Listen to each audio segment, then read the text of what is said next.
આદેશ આજે 23 તારીખે સાંજે 4 વાગે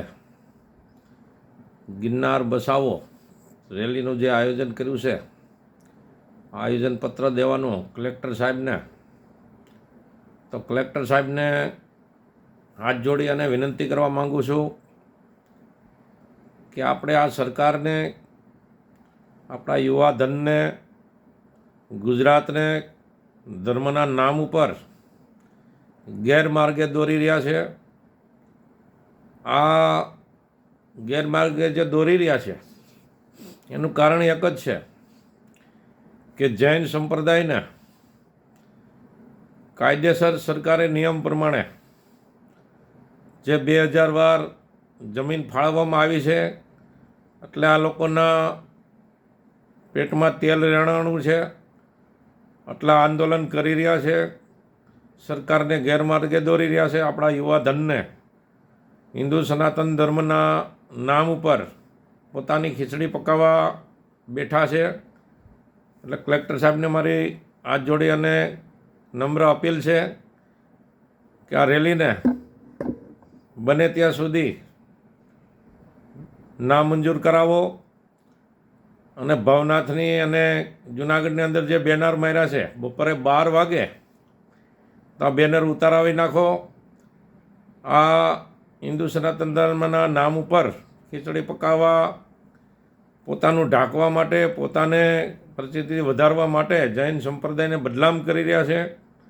બીજા નંબરની અંદર કે જે બદનામ કરી રહ્યા છે એનું કારણ એક જ છે કે અત્યારે આને 2000 વાર જમીન ફાળવી દો તો અત્યારે રેલી બંધ થઈ જાય એમ છે.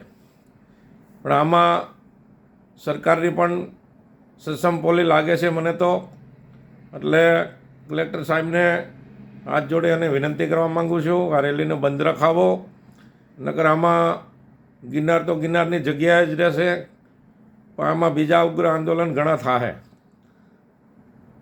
આ અશાંતિને માર્ગે દોરી જવા માંગે છે અને આ ભગવા ગુંડા 5 થી 7 એવા છે કે ગિરનારને બદનામ તો એ કરી રહ્યા છે. જૈન સંપ્રદાયનો કોઈ એટલા વર્ષોમાં કંઈ દાખલો નથી કે ગિરનારને હાનિ પહોંચાડી હોય એવો. એટલે કલેક્ટર સાહેબને ખાસ મારી વિનંતી છે કે બને ત્યાં સુધી આ રેલીને અટકાવો. અને આ રેલીનું પરિણામ બહુ ખરાબ આવે એવું છે, હવે અમને દેખાય છે. અંદરો અંદર પાડા બાંધે એમ છે, અંદરો અંદર પાડા બાંધે છે, ભગવા પાડા, એને હિસાબે જ આ આયોજન થયેલું છે. એટલે એની ખીચડી પકાવવા બેઠા છે, સરકારને બદનામ કરી રાખવા માટે બેઠા છે. અને જૂનાગઢની જનતાને ખાસ કરીને જે વેપારી લોકો છે જે બંધ રાખે એમ છે, આ રેલીને હિસાબે બંધ ન રાખો, તમે તમારો ધંધો કરો. આ એની ખીચડી પકાવવા માટે તમને આગળ કરી રહ્યા છે, આપણા યુવા ધનને આગળ વધારી અને કરી અને બદનામ કરી રહ્યા છે. આપણે આવી વાતોમાં ન આવો. વાણિયાના કેટલ કેમ્પો, ગાયોના, બળદોના જેટલા ગુજરાતની અંદર કેટલ કેમ્પ હાલે છે, એવા એક લંગોટિયાનો એક કેટલ કેમ્પ બતાવો મને. આ ધર્મનું કાર્ય તો એ કરી રહ્યા છે, બદનામ તો આ લોકો કરી રહ્યા છે.